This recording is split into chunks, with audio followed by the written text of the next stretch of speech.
വിശേഷങ്ങൾ അങ്ങനെ തുടരുകയാണ്. നമ്മോടൊപ്പം ഇപ്പോൾ ഉള്ളത് ആറന്മുള പള്ളിയോട സേവാ സംഘത്തിൻ്റെ പ്രതിനിധി, ഒപ്പം റേസിംഗ് കമ്മിറ്റി കൺവീനറുമായ കൃഷ്ണകുമാർ ചേട്ടനുണ്ട്. കൃഷ്ണകുമാർ, കഴിഞ്ഞ കുറേ കാലമായി, ഏതാണ്ട് 10-25 വർഷമായി ആറന്മുളയുമായി ചുറ്റിപ്പറ്റിയൊക്കെയാണ് നമ്മുടെയൊക്കെ ഒരു ജീവിതം മുന്നോട്ട് പോകുന്നത്. ഇത്തവണ ഏറ്റവും തലവേദന പിടിച്ച, ആറന്മുളയെ സംബന്ധിച്ച് റേസിംഗ് കമ്മിറ്റി എന്ന് പറഞ്ഞാൽ ഏറ്റവും തലവേദന പിടിച്ചൊരു ഉത്തരവാദിത്തമാണ് പള്ളിയോട സേവാ സംഘം ഏർപ്പെടുത്തിയിരിക്കുന്നത്. മറ്റ് ജലമേളകളിൽ നിന്ന് വ്യത്യസ്തമാക്കുന്നതും ആറന്മുള അതിൻ്റെ ശൈലിയൊക്കെയാണ്. അത് നിലനിർത്തുന്നതിന് റേസിംഗ് കമ്മിറ്റിയാണ് ഏറെ പണിയെടുക്കേണ്ടത്, ബുദ്ധിമുട്ടേണ്ടത്. എങ്ങനെയാണ് ഇത്തവണത്തെ ഒരു മത്സരക്രമമൊക്കെ?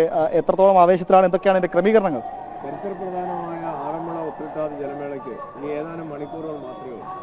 നമ്മളെ സംബന്ധിച്ച് ആറന്മുളയുടെ മാത്രമല്ല, ഈ ദേശത്തിൻ്റെ മൊത്തം ഒരു ഉത്സവമാണിന്ന്.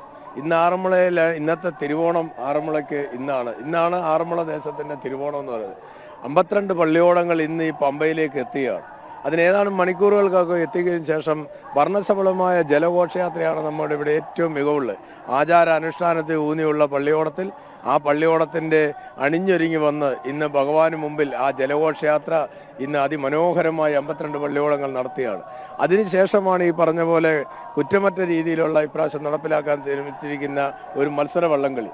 നമ്മുടെ ആചാരത്തിനും അനുഷ്ഠാനത്തിനോടൊപ്പം തന്നെ ഒരു മത്സരവും കൂടെ നമ്മൾ കാണികൾക്ക് കൊടുക്കുവാൻ വേണ്ടിയിട്ടാണ് ഇപ്രാവശ്യം എല്ലാ പ്രാവശ്യവും ഉണ്ട്. പക്ഷേ നമ്മൾ കളി നടത്തുമ്പോൾ സെമി ഫൈനല്, യൂണിവേഴ്സൽ ഫൈനലൊക്കെ നടത്തി നമ്മൾ 52 പള്ളിയോടങ്ങളിലെ കളികൾ തീർക്കുമ്പോൾ മണിക്കൂറുകൾ പിന്നിടുകയാണ്. ഒരു 7 മണിയോടുകൂടി അടുത്ത് ട്രോഫി കൊടുക്കുന്ന രാത്രിയിലായി പോവുകയാണ്. അതുകൊണ്ട് നമ്മൾ എന്ത് വേണമെന്ന് ചിന്തിച്ചപ്പോഴാണ് നമ്മളെ ടൈമിംഗ് അടിസ്ഥാനത്തിൽ, നെഹ്റു ട്രോഫി മാതിരി നടക്കുന്ന ടൈം അടിസ്ഥാനത്തിൽ 52 പള്ളിയോടങ്ങളെ ബാച്ചിലെ 33 പള്ളിയോടങ്ങൾ ടൈം അടിസ്ഥാനത്തിൽ വിട്ട് ഏറ്റവും കുറഞ്ഞ രീതിയിലുള്ള ടൈമിലെത്തുന്ന 4 പള്ളിയോടങ്ങളെ ഫൈനലിലേക്കും അതിനുശേഷമുള്ള 4 പള്ളിയോടങ്ങളെ യൂണിവേഴ്സൽ ഫൈനലിലേക്കും വിടുമ്പോൾ ആ ബാച്ചിന്റെ മന്നൻ ട്രോഫിക്ക് വേണ്ടിയിട്ടുള്ള ആദ്യപാദ രണ്ടാം മത്സരങ്ങൾ പൂർത്തിയാവുകയാണ്. അതേപോലെ തന്നെ ബി ബാച്ചിന്റെയും ആ 17 പള്ളിയോടങ്ങൾ അങ്ങനെ പോകുമ്പോൾ അതും പൂർത്തിയായി. അങ്ങനെ ആയാൽ ഒരു 2.5-3 മണിക്കൂർ കൊണ്ട് നമുക്കിത് ഏതാണ്ട് 1:30യോടുകൂടി ജലഘോഷയാത്ര തുടങ്ങി. 2 മണിക്ക് പ്രസംഗം കഴിഞ്ഞ് 2 മണിക്ക് 2:15 മത്സരം തുടങ്ങി. അങ്ങനെ തുടങ്ങിയ ഒരു 5:30-6 മണിയോടുകൂടി നമുക്ക് ഈ മത്സര വള്ളംകളി അവസാനിപ്പിക്കാം. എല്ലാ രീതിയിലുമുള്ള ബോളുകളൊക്കെ ഇട്ട് ഇപ്പം നമുക്കൊരു ചെറിയ ആശങ്ക എന്ന് പറഞ്ഞാൽ ജലനിരപ്പ് ഒരു പ്രശ്നമുണ്ട്. കാരണം ജലനിരപ്പ് ഇപ്പം നമ്മൾ ഈ കഴിഞ്ഞ ഒരു 4 ദിവസത്തേക്ക് വള്ളം നല്ലപോലെ താണിട്ടുണ്ട്.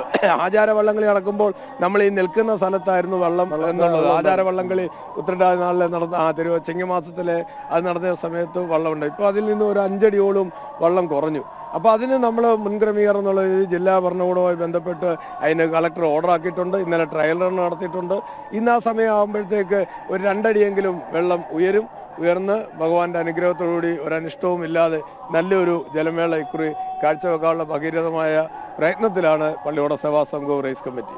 എന്തായാലും വളരെ നന്ദി. ഇതിന് തിരക്കുകളുണ്ട്, ഇനി പല ക്ഷേത്രങ്ങളിലൊക്കെ പോകണം. അതുകൊണ്ടാണ് ഈ രീതിയിൽ നിൽക്കുന്നത്. ക്ഷേത്രങ്ങൾ പൊയ്ക്കൊണ്ടിരിക്കുകയാണ്.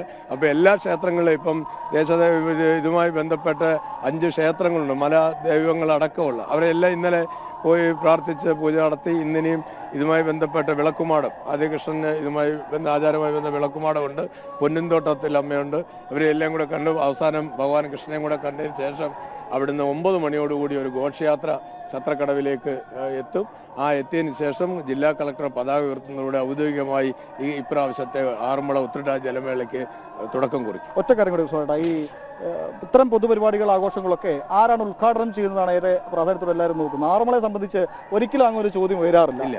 ഇവിടെ പള്ളിയോടങ്ങൾക്കും കരക്കാർക്കുമാണ് പ്രാധാന്യം. അതുകൊണ്ടാണ് അത്തരം ചോദ്യങ്ങളൊന്നും ഉയരാത്തത്. ഇപ്പം ഇവിടുത്തെ സംബന്ധിച്ച് പറഞ്ഞാൽ ഇത് ഉദ്ഘാടനം ആരാ അല്ല ഇതാരാ അങ്ങനെയുള്ളൊരു ഇതില്ല. ഇവിടുത്തെ തുല്യ പ്രാധാന്യമാണ്. ഇവിടെ ഏറ്റവും വലിയതെന്ന് പറഞ്ഞാൽ നമ്മുടെ ജലമേളയാണ്.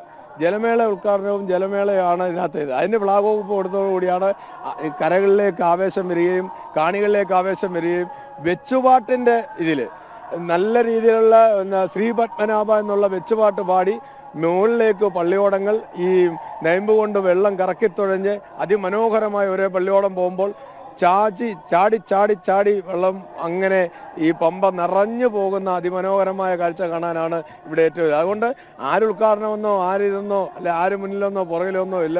എല്ലാവരും തുല്യരായിട്ടുള്ള നല്ല ഒത്തൊരുമയോടെ ഒരു ആഘോഷമായിട്ട് ഇത് മാറുകയാണ്. ശരി, വളരെയധികം നന്ദി. എന്തായാലും ഈ തിരക്കിടയിലും കുറച്ച് സമയം പങ്കുവച്ചതിന് വിശേഷങ്ങളൊക്കെ പറഞ്ഞതിന് വളരെ നന്ദി. എന്തായാലും ഇങ്ങനെയാണ് ആറന്മുളയുടെ ഒരു ക്രമീകരണം. ആറന്മുള ഒരുങ്ങിക്കഴിഞ്ഞ് എനിക്ക് പിന്നിലൊക്കെ കേൾക്കുന്ന പോലെ ഇനി എല്ലായിടത്തും ഇത്തരം വഞ്ചിപ്പാട്ടിന്റെ താളവും മേളവും ഒക്കെയാണ്. എന്തായാലും ആ വിശേഷങ്ങളിലേക്ക് ആവേശത്തേക്കിലൊക്കെ വളരെ വേഗം മടങ്ങിയേക്കാം. എനിക്കൊന്ന് എനിക്കൊന്ന് തൃശ്ശൂരിൽ പുലികളുടെ നമ്മുടെ സംഘമൊക്കെ വെയിറ്റിംഗ് ആണ്. അവിടേക്ക് പോകേണ്ടതുണ്ട്.